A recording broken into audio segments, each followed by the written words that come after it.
Kakšen je namen prireditve Ulica obrti?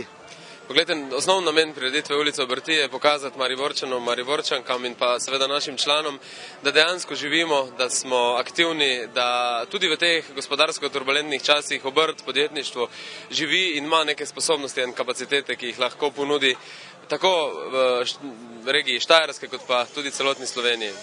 In kaj si lahko obiskovalci danes tukaj ogledajo? Poglejte, obiskovalci si bojo lahko šli na področju obrti in podjetništva če lahko temu rečemo, na sprehod čez zgodovino, prikazali in pa pokazali jim bomo vse dejavnosti od področja gradbeništva do področja transporta in vseh storitvenih dejavnosti in sicer v korelaciji, kako je se nekaj delalo nekoč, desetletja nazaj in kako se to dela danes.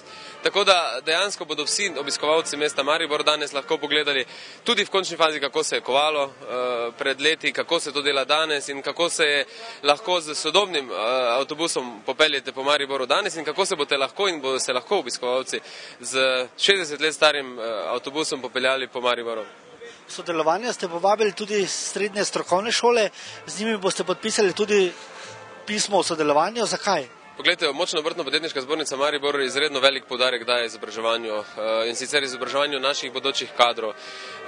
Srednje izobraževalne institucije v Mariboru že dolgo sodelujejo z nami, vendar na neki neformalni, neurejeni ravni. Zato smo se odločili, da na nek način naredimo en skupen dogovor, pismo o nameri, o poslovnem sodelovanju v prihodnosti in ta dogovor se danes podpisuje. Rezultat tega bi pa moral biti v prihodnosti na nek način bolj izkoriščen prost kurikulum ur, ki jih nudijo srednje šole in s tem, po našem mnenju, boljši kadri, ki bodo prihajali v naše obratovalnice.